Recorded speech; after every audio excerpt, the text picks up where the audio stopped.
Good evening. As you guys have been sitting for an hour now, can I get you all to stand up for a second? Thank you. Oh, you're welcome. All right, I'm going to ask you to do one thing, and it's called the open star. So I want you to stand and just spread your arms and your legs. You've got to get some space because I really want you to open up that body language of yours. Just open up that body language. All right, this is the most open body language you can have. All right, just hold it for a few seconds. All right, relax. Have a seat. So the more open your body language is, the more confidence you have. So actually, I did this just for myself to kind of get myself through this because I needed some confidence. All right, so what is sports psychology? Or my talk is on mindful performance. So we've got Usain Bolt, we all know. He's a super fast runner, and every time it counts, or in the high international competitions, he always manages to bring his A game. That's one thing that sports psychology can help you with. Then that picture, it was not too long ago, here in Abu Dhabi, marathon number 2. These crazy people are running 7 marathons in 7 continents. It was supposed to be 7 days, but due to bad weather in Antarctica, it's kind of been postponed. So they've done 6, they're kind of waiting for number 7 now. So that already brings another mental challenge. You've prepared to do it in 7 days. You're on the plane. You're on your way to Antarctica, and then the pilot has to do a U-turn because there's too much fog and they can't land. So they're back in Chile now, waiting for the weather to clear to get back on there to do that final marathon. So that's going to be a mental challenge to make sure you stay motivated to then go and run that last one. And then sports psychology is the one that we always talk about. Seeing is believing. So if you believe in it, you see yourself achieve it, then you can do it. All right. So as I said, the mind is one of the most powerful tools we have, and yet it's the one thing most of us neglect. If you think you can't do it, you're right. If you have that negative self-talk, chances are you won't achieve it. All right? So what you think, what goes on in that head of yours, is likely what's going to happen. All right? It can help you with various things. All the athletes here, when we get injured, we get frustrated, we get annoyed because we can't stick to our training program. Sports psychology can help you stay motivated, can help you do the mental routine. So you can still go training in your head. It actually, if you do that, it helps you when you go out there later on, it kind of, because you're keeping your muscles still active from using your brain. All right? Training routines. I mean, I've just trained for a half marathon, and those long runs at a slow pace, oh my God, they're boring. So you need that mental strength to make sure you get through those long, boring runs. Or if you're a swimmer, the intense hard work that you do, sometimes you have to push yourself to your limits. Your brain might slowly start saying, just quit. Why are we doing this craziness? And then you have to override those thoughts and go, keep going. All right? So there are 9 mental skills that successful athletes have. And with athletes or success, I don't mean the Olympic athletes only. Any one of us is a successful athlete if you do what you want to do at your best ability and giving it 100%. Then you're successful. So if you achieve your goals, you are, in my eyes, a successful athlete. So having the right attitude. And yes, attitude is a choice.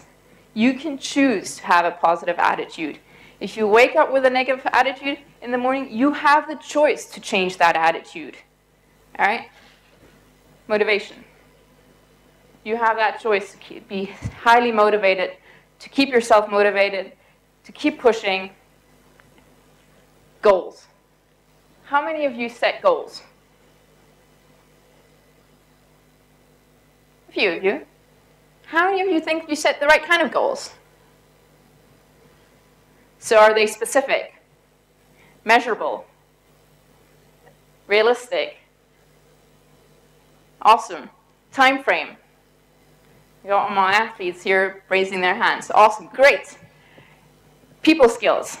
We have to be able to communicate with our coaches or with our family, knowing when to say, what to say, and how to say it. Then my favorite one. I actually wore this when I was running rack. And this is one of my tips as well. Come up with some of your self-talk that's going to push you through it.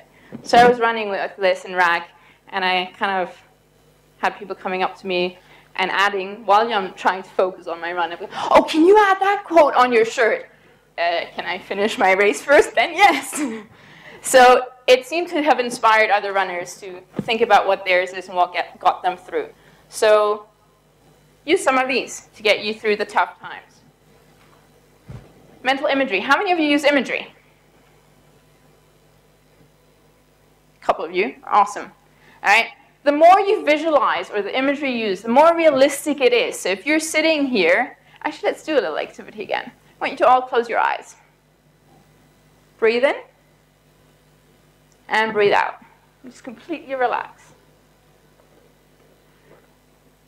Now I want you all to bite into a lemon and really taste that lemon. I've got a few people that are changing their facial expressions, so I can see that they're really tasting that lemon.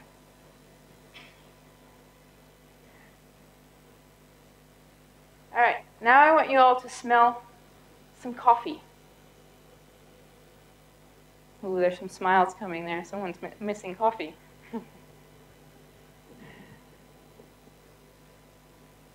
Now I want you to walk along on the beach barefoot and feel that sand on your feet. Or you forgot to put on the heater in winter and you have to take a cold shower.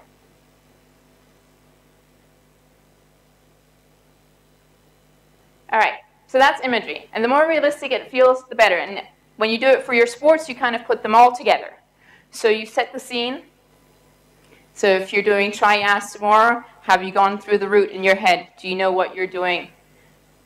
So run through the route, how you want to pace yourself, how you want to do that swim.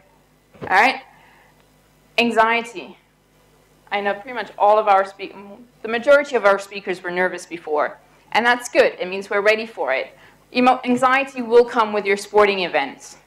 It's how to use it to your benefit. Your emotions, again, making sure that your emotions don't hinder your performance, but help your performance. So getting to learn about yourself. What emotions help you play better, and what emotions don't, so that you can kind of control them and figure out what to use. And then concentration. All right. Sorry, I need my phone for this. I'm going to get you to do one more thing for me. Sorry, I like getting you guys busy and active. Okay, again, close your eyes. Breathe in and relax. Just feel your body getting heavier as the relaxing. So you're feeling yourself connecting with your chair. Feeling your bum really just relax into that chair, and you're feeling the backrest. Okay. Now I have one little favor to ask. For the next 30 seconds, and it's only 30 seconds, I want you to fully concentrate on me. So if you need to open your eyes, do whatever you need to do to fully focus on my voice. Forget everything else around you. Just fully focus on my voice. 15 seconds left. Just want you to fully focus, stay in the here and now. Don't let that mind of yours wander. Just stay right here. All right, 5 seconds left. You guys are doing really good. Awesome. Just stay in the present moment. Stay in the here and now. Done. How was that? How many of you were able to focus on my voice, on me, for the full 30 seconds? How many of you had your mind wander a little bit? All right. Concentration is really important, and I'll get back to that in a second. A couple of my success stories now. Firstly, I use sports psychology on myself when it comes to my diet.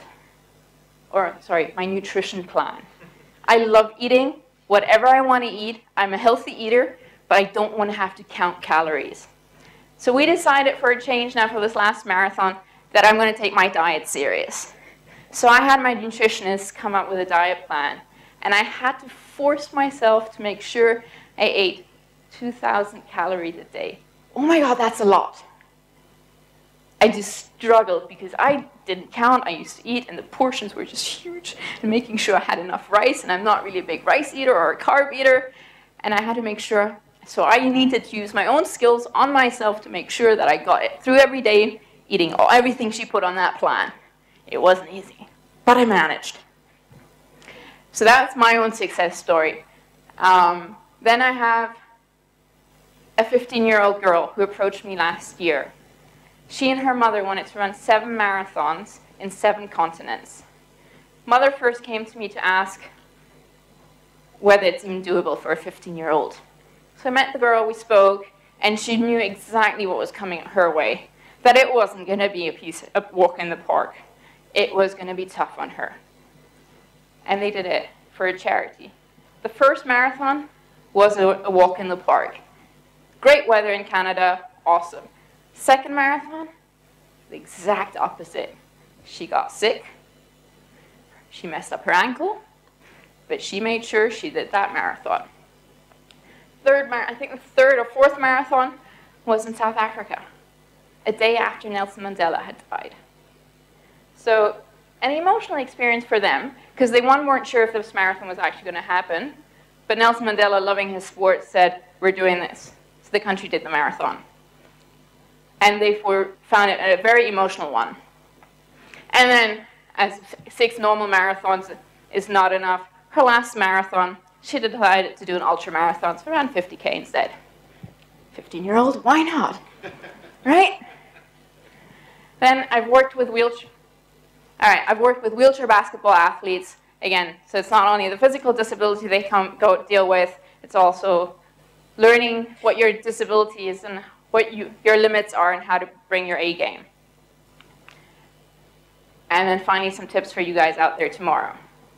So, main one, the quick fix, come up with some self-talks, something that's going to push you through the hard times. And remember what your goal is. Why did you start, or why did you sign up for Triaz? Why are you doing this? And ideally, it should be an intrinsic goal and an extrinsic or outcome-oriented goal. But those are things that will get you through it. And remember my 30 seconds, so trying to stay in the here and now. So when you're doing your swim, focus on your swim. Don't think about what's coming next. When you're cycling, think about your cycling, not the fact that you still have a run ahead of you. So stay in the here and now and make sure you have a lot of positive self-talk. All right? Thank you very much.